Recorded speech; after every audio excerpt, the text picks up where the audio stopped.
As opposed to Hobbs and Shaw that came out earlier this year, Ford v Ferrari is very much your dad's version of Fast and Furious. Stick around and hear our thoughts on the film coming up.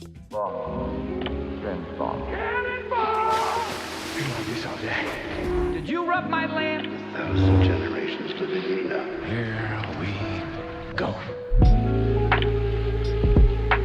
Hey, what's going on, everyone, and welcome to FilmSpeak, where film is our second language. I'm Griffin, as always, and if film is your second language, consider hitting that subscribe button for more insightful and articulate film discourse and analysis. And I know, you must be wondering why I have headphones in, and well, that's because this review is going to be in collaboration with Mr. Mike Johnson from Real School. You might remember him from our Nosferatu after show. I've done a bunch of other collaborations with him, and we both attended the Toronto International Film Festival, and even though we weren't in the same theater, we did see this movie around the same time, and so we decided to talk about it. But without further ado, Mike, how is it going? Hey, well, same old. I'm excited to talk about this. Ford v Ferrari is brought to you by the great James Mangold. This time he brings us the story of two American folk heroes in Ken Miles and Carroll Shelby, played by Christian Bale and Matt Damon, respectively. Ford v Ferrari brings us the story of American car designer Carroll Shelby and driver Ken Miles as they battle corporate interference, the laws of physics, and their own personal demons to build a revolutionary race car for Ford and challenge Ferrari at the 24-hour of Le Mans in 1966. At first glance, Ford v Ferrari seems as though it's going to be the kind of film that's a heavy hitter come award season. You've got talent like James Mangold behind the camera. You have two incredible actors in Matt Damon and Christian Bale as your two leads. Both have been nominated respectively for Oscars, and so many people felt as though this was going to be one of the big films to beat this award season. And Mike, do you think it really delivered on that?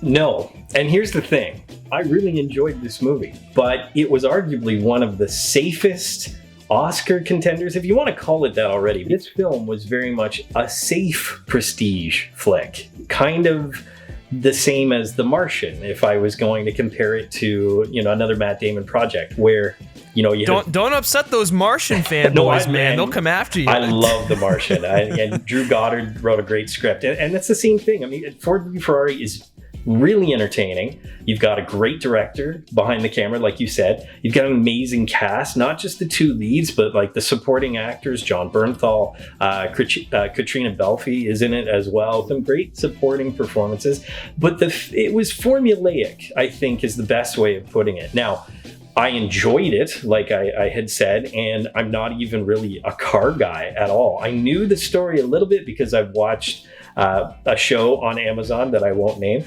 but just telling me enough about the history of Miles and Shelby and what they were able to accomplish and this 24-hour race. And it is really interesting. But you and I kind of discussed how we felt some elements not only were safe, but almost Disney-esque. Is that a fair? Yeah, that's kind of how I would describe this, and it's really funny because as a 20th Century Fox film, this movie was in development before Disney bought Fox. However, this is definitely the kind of movie that I would remember going to go see when I was younger, the live action based on a true story Disney films. I don't think it's nearly as good as a film like Miracle, which had big emotional moments, but it's certainly better than, say, like $1 Million Arm. The thing that this movie has going for it are the lead performances from Bale and Damon. And while I don't think Damon is particularly exceptional, he is really fun to watch as Carroll Shelby.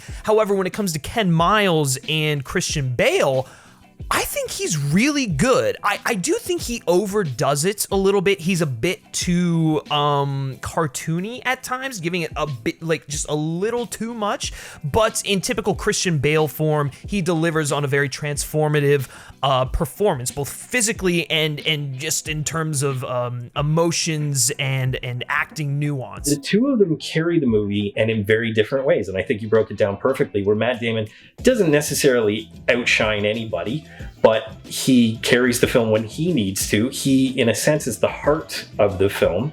And then their relationship, their friendship, brotherly or otherwise, is great. Yeah, so that dynamic is really important because this story is important for a few reasons, but I think truly it is pretty much a friendship story more than it is a racing story. Yeah, and that's the thing. Like all good sports movies, it's not about the sport or the event or something like that. It's about the friendship or the lessons that are learned along the way. This film it's a movie about American ingenuity, about these American icons at the time that during a time where racing was dominated by Europeans and the Italians specifically. Ford wanted to go in there and show that they could compete. Now, obviously, we see a little bit of turmoil that kind of, it doesn't necessarily paint Ford in the best light, I will say. We do see how problematic their entire vision was and how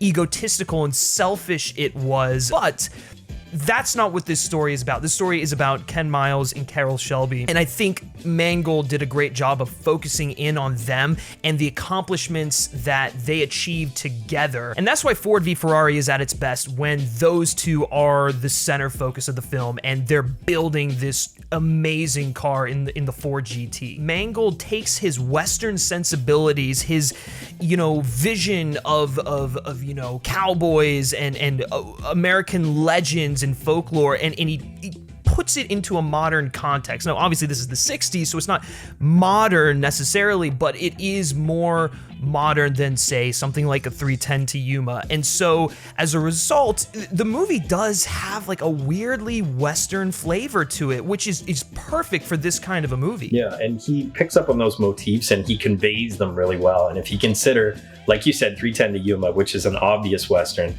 but Logan, which is a not so obvious Western, but definitely a Western motif. It's, these loners, these self-made men. It's really more about Americana, which can seem very Western, right? So I know exactly what you're talking about, and you're right, they're kind of these rebels. And really with these characters, especially with Ken Miles, I mean, he's definitely a renegade. He plays by his own rules, and you like that about him. And ironically, as one of the only non-American characters, especially in the main story, it's funny that he represents so much of what people take pride in when it comes to America. And you've got characters like Ford, who represents everything that America takes pride in, ingenuity and business and like cutthroat, like we have something to prove. And you see that in any character. Shelby is obviously almost a literal cowboy, and he steps up, he's got that Southern charm and everything. So yeah, these characters, even though they're flawed, all of them, they win you over, but in that very safe Disney way. It's like the Mighty Ducks. You're like, oh, there's a ragtag group coming together and they've got something to prove. There was definitely some hatred between Ford and Ferrari. There was definitely some insults being, flown back and forth between the two of them, but it just creates some real interest in the story. My only thing is I would have loved to see more of Ferrari and see what he thought of this entire process, but that's not what was important in this film, and that's really what gives it that safe Disney feel, is that we were introduced to the villain, and then all we know is we got to defeat that guy, and then we see him at the end. I'm glad that they focused on Shelby and Miles individually instead of Ford as a corporation, because they really aren't afraid to show that Ford is kind of the villain at times too, and you get their, egotistical tendencies and their stubbornness and all this stuff, and they don't really understand the business that they're getting into. They even take issue with Ken Miles being not necessarily the most polished guy, and so Shelby having to fight for him and stuff like that. It strengthens the dynamic between the two leads, and then also shows that these big corporations don't really know what they're doing, and they're just doing these symbolic things out of pure profit. And so I liked that they did take that stance a little bit. And while I don't think this film is necessarily going to be the biggest Oscar contender, where the film itself shines and where I can see some award season love going its way is in the sound department. When Miles and Shelby are building the GT and they're doing all of these tests and they're going through the races leading up to Le Mans, the sound design is so immersive, and Mangold does an excellent job of putting you in the seat of this car, and it's just nothing short of exhilarating. exciting. Yeah, absolutely. And I think that's the best way of putting it. His choice of cinematography, or the intimacy that he creates, I think, is unseen in a lot of race movies because, this isn't Days of Thunder. It's not overly loud and brash and fast. It's not a lot of exterior shots of the cars. It's about the driver, and that the story follows the drivers and the engineers.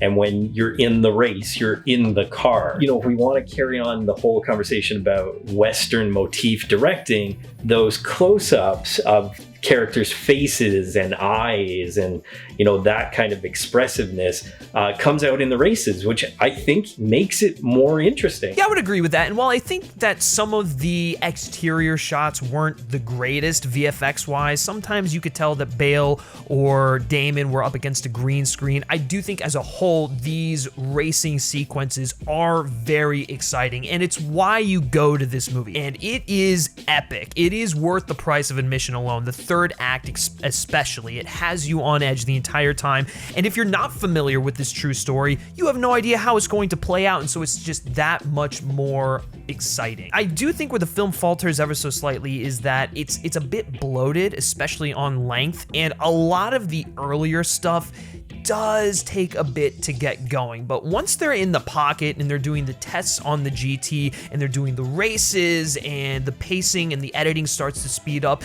that's when the film is at its best. We should disagree at some point. I didn't find it that way, and again, simply because this is coming from a guy who went to go see this movie based on the director and the cast, not because of the subject matter. I really couldn't care that much less about this famous race, but I found this film to be entertaining, and I was hooked right from the beginning. And I didn't mind the pace at all. And like you said, the third act is fantastic, and you earn it, I think is the best way of putting it, right? You really want that awesome, huge third act, and you get it. Before we give our final verdicts on Ford v Ferrari, guys, why don't you take a second here and like this video, share with your friends, and subscribe to this channel and Mike's channel for more insightful and articulate film discourse and analysis and great Canadian content on his end. All right, Mike, so what are your closing thoughts on Ford v Ferrari? Well, like we had said, plays it safe, but really entertaining. And I think that's really important. I mean, I'm more of a mainstream cinema guy. I've experienced a lot of,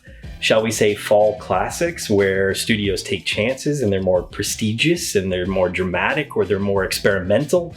This is none of those. It has the prestige in terms of the cast, like we mentioned, in terms of the director, but it is very safe. I found it extremely entertaining, surprisingly so, and I think it will really lend itself to a wide audience, like I had mentioned before. So I really recommend it. You don't have to be a racing fan to enjoy it. You just have to enjoy a good underdog story and a story with a lot of heart that, no pun intended, really drives things home and gives you some classic entertainment. I'd give it about an 8. I felt the same way walking out of it. I was kind of just like, oh, that was a fun time. I enjoyed myself. I didn't hate sitting through the film. And I think the key word here is it's going to be a massive crowd pleaser. Families are going to go, they're going to enjoy it.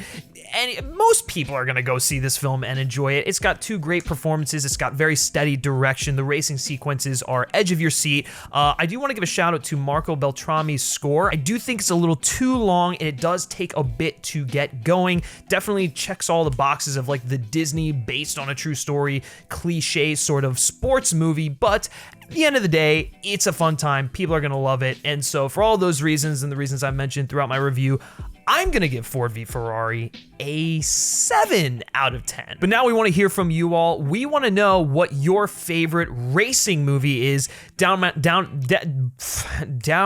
the dumps. That's where we want to know it. Down in the comments section below. That one's open to interpretation. And if you've seen Ford v Ferrari, be sure to let us know your thoughts and opinions on that down there as well.